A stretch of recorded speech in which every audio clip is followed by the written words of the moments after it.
Welcome back to the Flex Diet Podcast. I'm your host, Dr. Mike T. Nelson. We talk about all things to increase muscle mass, increase performance, better body composition, all with a flexible approach and without destroying your health in the process. Today, it's brought to you again by Flex Diet Certification, which will open on January 3rd, 2022. Hard to believe that it's 2022 already. To get all the information, go to flexdiet.com. And if you're listening to this before that date, it will be open for 1 week, January 3rd through January 10th. But before that, you can still get on to the newsletter, and I'll have some exclusive bonuses just for the newsletter people. Go to flexdiet.com. Go hit join the waitlist, and you'll be the first to be notified on it, the special fast acting bonuses, everything else. So go to flexdiet.com. It's open to January 22nd, the 3rd through the 10th. So January 2022, the 3rd through the 10th. And today I'm talking about why, if you're a trainer or a coach, telling your clients to sleep more is horrible advice. Now, I know what you're thinking, that this may go against the popular realm of sleep right now. And there are great people who put out good information about sleep. And it is true from a physiologic standpoint that if I could wave a magic wand over clients and get them to sleep more, that pretty much everything would improve. Their health markers would improve, their body composition would improve, their performance would improve, and it also doesn't directly cost them a dime. So it is very inexpensive. So purely from a physiologic standpoint, getting more sleep is beneficial. Now, you could argue that, well, maybe we should focus on sleep quality first instead of telling people just to sleep more. And I would agree with that. Simple things we've talked about on this podcast before. I've talked a little bit about sleep on the Ready State podcast I did with Dr. Kelly Starrett, his wonderful wife, Juliet. So you can check out that podcast, which will be linked in here too. But at some point, even if you're sleeping only 4 hours a night, no matter how high quality of sleep that is, you're going to need to sleep more. So doing all the things that increase sleep quality is great. Making sure your room is nice and dark, making sure it's cooler, going to bed around the same time, getting up around the same time, getting sunlight exposure as soon as you can in the morning. This is something I talked about back in 2015 and included it in the Flex Diet certification under the sleep intervention. Dr. Andrew Huberman has talked a lot about that too, which is great. My buddy Dr. Dan Party is where I originally got some of that awesome information from. So when you get sleep into the back of the eye, those little photons trigger the brain to help anchor your circadian rhythm. So you're more awake during the day and sleepy at night. So all those things work. Quality and sunlight in the morning are definitely great. Big fan of all of those. However, at some point, you just need to sleep longer. And if you're a trainer, you can, I guarantee, relate to this conversation. When you're looking at a client's schedule and they're coming in sleeping 6 hours a night, you suggest, hey, Bob, Karen, whoever. I don't know why we always throw Karen under the bus, but I'll throw Bob under the bus this time. Okay, you should go to bed 2 hours early. Looks like you're going to bed at 11 p.m. You've got to get up super early in the morning. You have to take the kids somewhere. You've got to get ready. You've got a long commute. So you went to bed at 11. You should go to bed at 9. That'll give you an extra 2 hours of sleep, which is usually immediately followed by Bob complaining because that's the only 2 hours he gets to spend with his wife and relax before he goes to bed. So now you're in this kind of value discussion about his lifestyle, And currently, he may not have any more room in his schedule. He's already doing your awesome training program, depending on how many hours he has available to train. He has to drive, as we mentioned, to work. Work hours tend to be longer, or maybe he's working from home now. He's got to drive to the gym, get back. If you've got kids or animals, they need attention, hang out with them, and you're left with these 1 to 2 hours at the end of the day to relax kind of for yourself. It's insane for us to think that any one of those things are going to automatically change overnight. Yeah, in the long term, I've worked with clients who, decided that, for example, one of them, busy lifestyle in New York City, wasn't for them. They ended up moving more towards the Midwest, got a different job, ended up working from home. One person in particular started working for themselves. So there is changes that can be made, but it's much more on a long-term schedule. So you're left with arguing with your client about these 1 or 2 hours at night, and you're telling them to go to bed, and you list all these physiologic reasons why this should happen. Now, the clients will normally agree with that, but when the rubber meets the road, it's very difficult for them to do it. So now you're at this sort of impasse where you're kind of hounding them or beat them over the head with technology such as maybe resting heart rate or sleep duration or aura or whatever. And I like all those things. I think they definitely can be useful. Just depends on how they are used. So from a physiologic standpoint, there's all sorts of wonderful reasons why we should get more sleep. However, from the psychology or the client's ability to change, sleep, I find, is very, very difficult.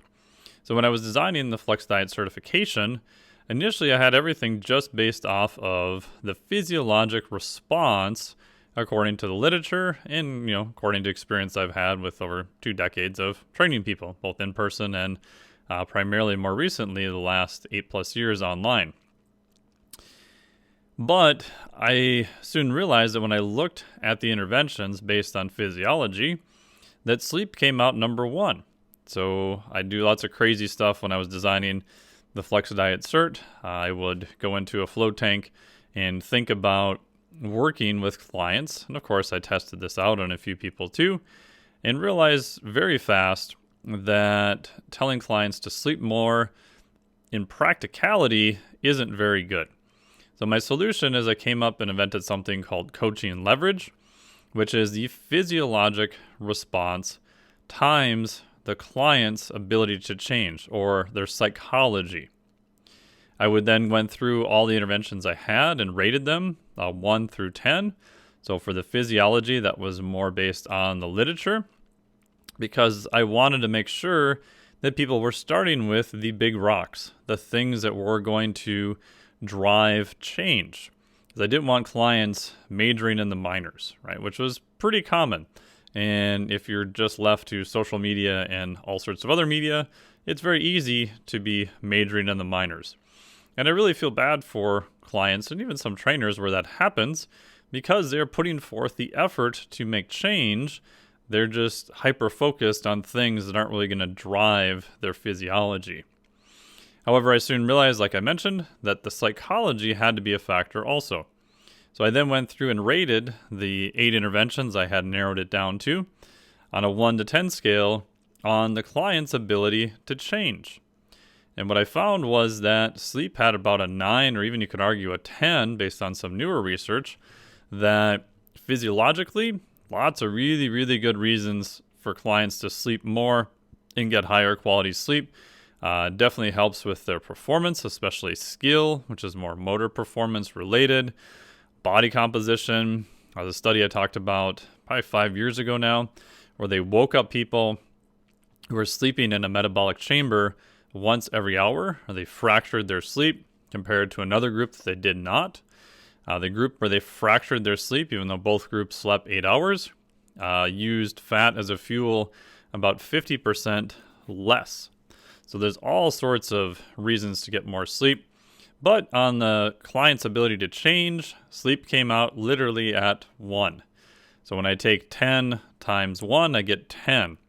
So out of a possible perfect score of 100, right? So 10 times 10, having very high physiologic response, very high and easy for the client to make change. Sleep ended up being 8. So literally dead last in all the interventions I had.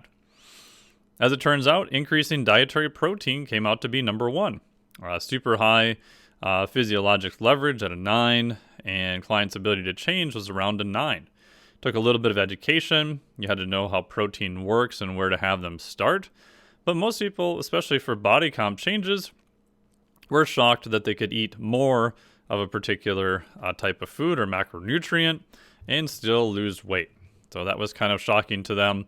And with just a little bit of education and a progressive manner, most were able to do it in time. And they were definitely able to do it a lot better than changes for sleep. So going back to my early premise, I believe as a typical advice, telling your clients to sleep more is a horrible intervention and just a really bad place to start. What we want to do is we want to rig the system in the client's favor, right? They've only got so much time to dedicate. We can argue about willpower and motivation, etc. The research on that kind of goes back and forth. But we know that if you give them 17 items to do, they're probably not going to get all 17 items done just because of everything going on in their life. So our job as trainers is to narrow it down to maybe just the 1 or 2 items that are going to drive change, have them focus on that in a particular manner. Once that becomes more of a habit, then we'll move on to the next thing. So it is important that we have them major in the things that have a physiologic response, but we want to rig the system in the client's favor and do things initially that are going to be easier for them to change.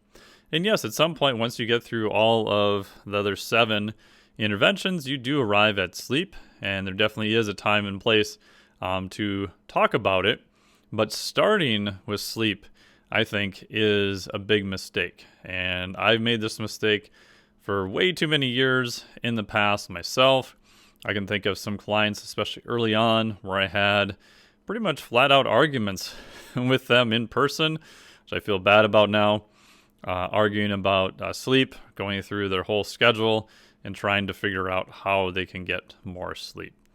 So now, especially with a client who is new, I would have not started in that area.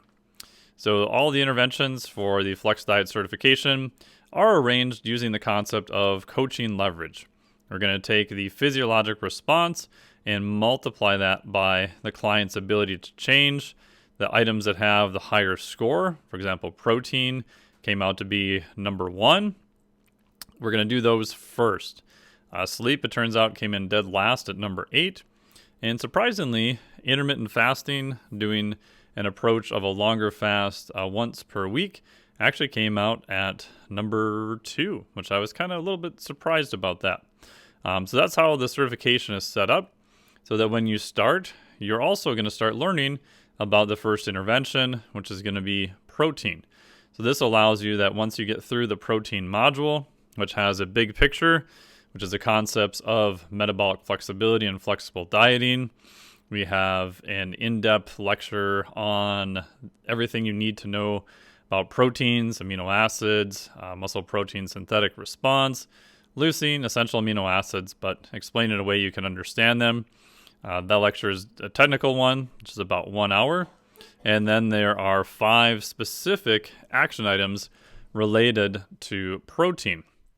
And I explained to you how to use this system to then determine which one of the action items is going to be best for that particular client that's in front of you. So not only are we starting on the big picture or the big rocks that are going to move things forward, both from a physiologic standpoint and a psychologic ability, the client to change. It's flexible that we have 5 different interventions for protein so that we're, again, further rigging the system and in the client's favor. Because what I've made the mistake of doing in the past is had only one specific action item. It was kind of like my big hammer, and I just kept hammering them with that. And for some clients, that worked great if that matched up with their personality, their psychology. If it didn't, then it became much more difficult. So I set this up in a way that the client will then help pick which one of those 5 action items is going to work best for them. And the reality and the way I have it set up is that they could start with any of the 5 action items, again, but my bias here is I want to rig the system in their favor because it's not just knowledge, it's actually applied knowledge. So you could have like the greatest nutrition program set up for them, but if they are unable to do it, it's literally worthless at that point. So the system is set up a little bit in education more on the physiology side, and the psychology is baked into the system itself. So if you've taken something that is a little bit more habit-based focused, such as Precision Nutrition, which I'm a big fan of. I actually was one of the peer reviewers on the last system update that they did to it. But it is more on habit change and more of the psychology. Flex Diet certification is more on the physiology of each of the 8 different interventions, the concept of flexible dieting, metabolic flexibility, and the psychology is all still there and accounted for, but it's more baked into the system. So you can use it as a complete standalone system, which is how it's designed. Or if you feel like you're still missing out a little bit on some of the more in-depth physiology, I happen to take in other certifications such as Precision Nutrition and others. It'll bring you up to speed on that.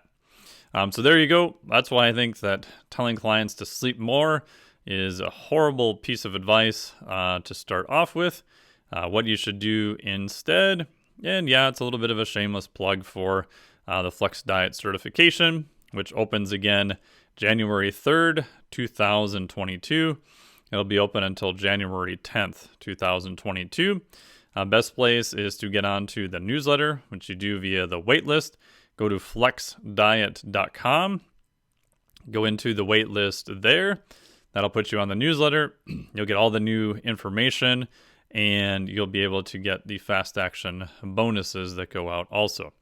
If you're listening to this after January 10th, the Flex Diet Cert does open up again periodically a few times per year. Newsletter is the best place for that. Again, just go to flexdiet.com. So thank you so much. Really appreciate it. Hope you had a wonderful holidays. Wishing all the best for you in 2022. And if you're looking for a complete system to help your clients with nutrition and recovery, obviously I'm super biased because I'm the one who designed it. But I started working on the concept of metabolic flexibility going on over like 13 years ago. And it was actually the main focus of my PhD. So I'm super happy with how it turned out. The feedback's been actually better than what I imagined. And then last part is we also have CEU approval. We have CEUs you can get for the NSCA, NASM, and ACE. So go to flexdiet.com. Thank you so much for listening to the podcast. I've got some other great interviews coming up this year also. So stay tuned for that. Really appreciate it. Take care. We'll see you in 2022.